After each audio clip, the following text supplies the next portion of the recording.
Welcome to SVGTV's news for Saturday, November 29, 2015. I am Rochelle Batiste. The first batch of 5 diplomats from the Republic of Ecuador who participated in the learning and perfection of the English language program here were bid farewell yesterday at a special ceremony at the Ministry of Foreign Affairs conference room. The diplomats were here for 4 months under the program, which is part of a memorandum of understanding between this country and Ecuador and the Basic Agreement of Technical Cooperation, which was subscribed in Ecuador in 2014. The objective is to provide a framework for exchange of both languages while strengthening bilateral relations, gaining understanding of culture, and identify areas of cooperation among other areas. Chief Education Officer Luan Gilchrist says her department was pleased to be part of the initiative and advised persons not to let language and distance be a hurdle to collaboration. And we are the ones whose responsibility it is to ensure that what is signed on paper comes to life and that our respective citizens or citizens of the respective countries actually benefit. We need to widen and deepen our cooperation. Let it not be that we are divided by the seas, by the oceans, and also by our language. Let us break down the linguistic and cultural barriers which exist. Que no existan barreras entre nosotros. Let there be no barriers among us. A permanent secretary in the Ministry of Foreign Affairs, Nathaniel Williams, also outlined the importance of formulating friendships for the advancement of countries. He noted that while government officials come and go, the people remain and that they are the ones who ensure that partnerships are strengthened. And this is a type of relationship which we're building over time. This is a type of forging of relationship which is necessary. Today, the Prime Minister may be in office and the President would be in office. Tomorrow, there may be a change. And I'm not saying anything prophetically. I'm simply saying that people who forge relationship continue that which was forged initially by our various heads of government. So the baton is now passed to all of us who are here. It was forged by our heads of government, and the baton is now passed to us to ensure we maintain it.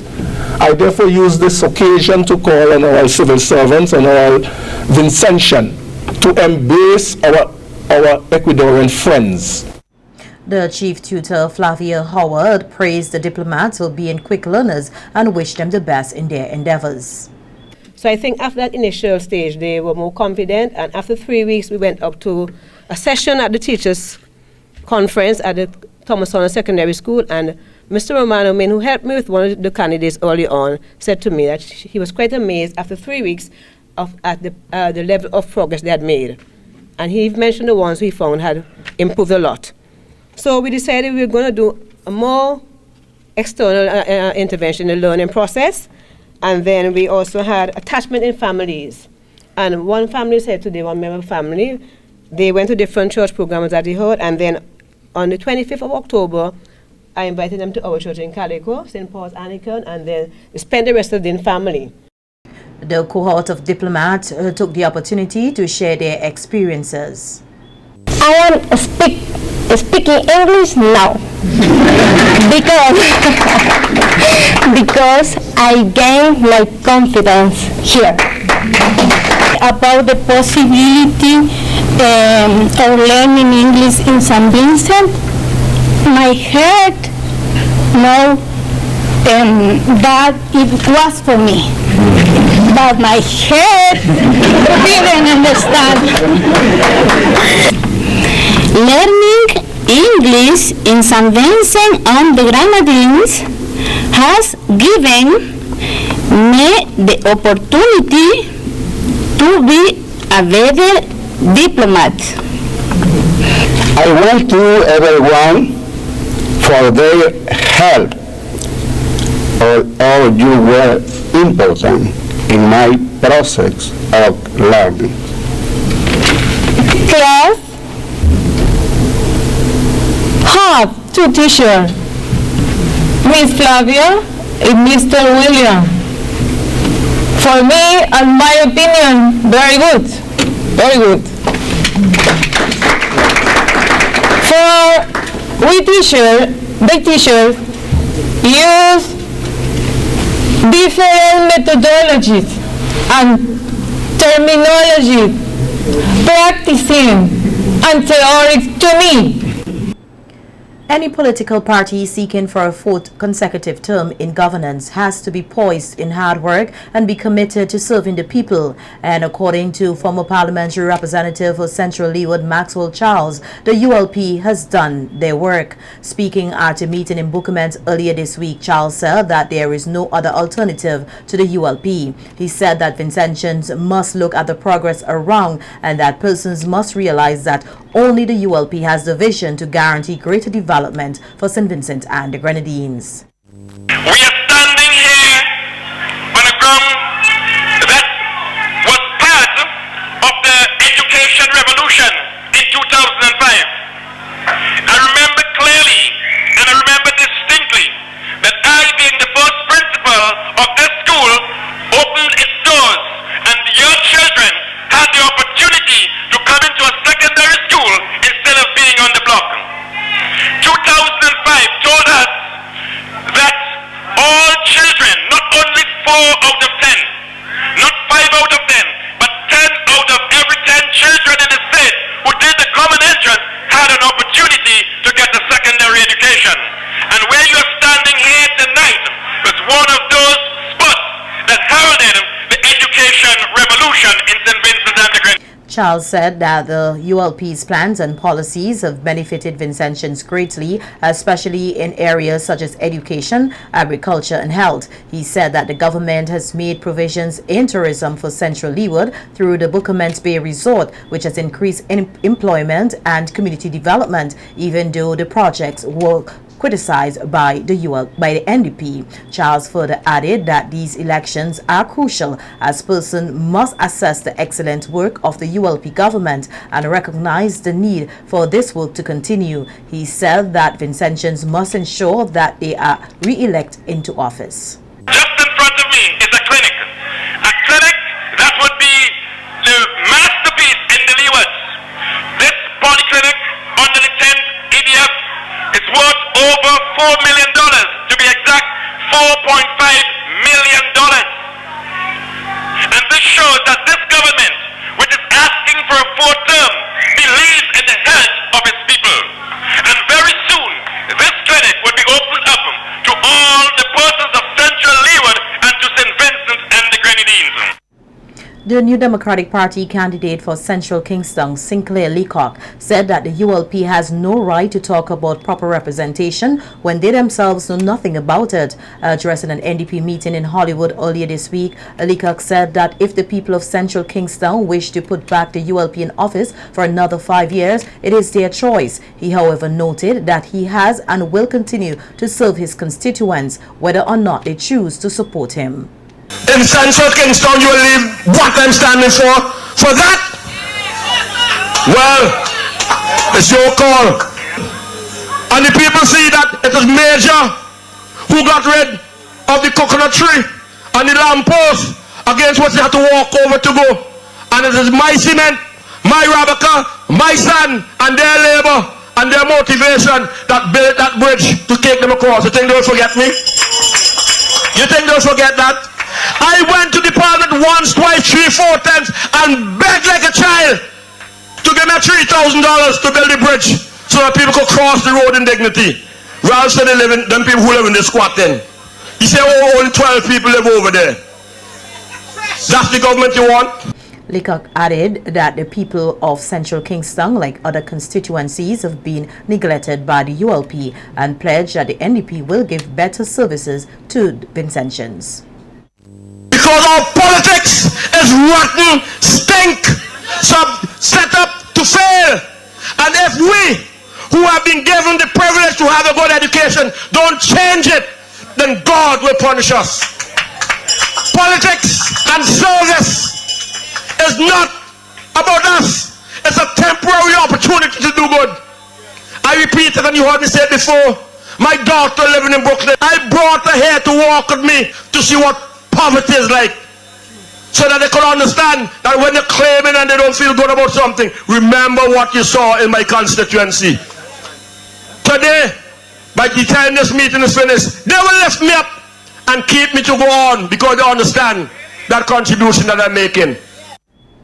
Expressing disappointment with what she sells as a disrespect shown to women by the NDP, the ULP's candidate for West Kingston, Debbie Charles, said that it was never her intention to resort to politics of the gutter, but due to her anger must do so because of the way she has been slandered by the NDP. Charles, who was speaking at a ULP meeting in Buckermont earlier this week, said that after being referred to as a nobody, she is appalled by the way the NDP goes about campaigning as they continue to devalue the capability of Vincentian women. This is Daniel Cummins' third election. I have never seen him work as hard as he has been running because he is running against nobody. Daniel Cummins is having a meeting tonight in Great House. He has had one last week, Wednesday in Maho. Last week, Friday in the plan. Last week, Thursday, by the clinic in Camden Park. And on Monday, he had one in Edinburgh. Why are you having these meetings, Mr. Cummins, if you're running against nobody? Why are you having these meetings? Why are you lying to the people? Avec. Tonight, avec. Buckerman. Comrade.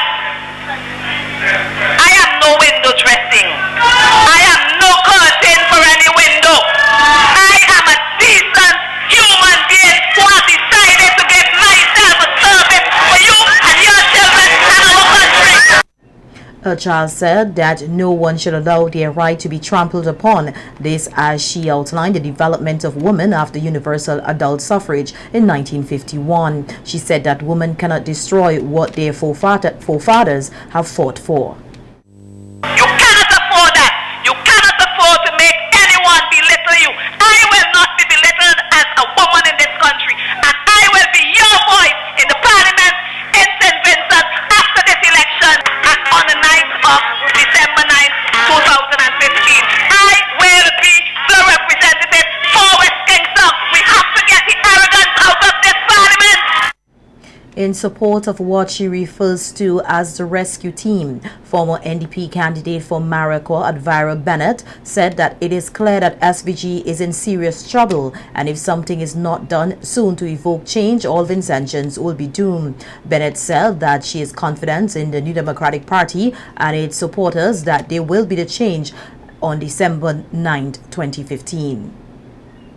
Sometimes when one gets in difficulty, there is always someone to come to the rescue. And this team is coming to the rescue of this country. And to take us out of the situation which we are in, we need a man of integrity. We need a man of courage. We need a strong man. We need a man of resilience. And we need an economist. So we are giving you a good man, and he is fit to lead this country. The others on the team, they are tested, and they have been approved, and we know they have passed the test. Bennett added that no leader should expect victory when they have done nothing but bring embarrassment and shame upon themselves. She urged Vincentians to reject this sort of leadership as it will never benefit the people. My people, I want to talk to you, the undecided.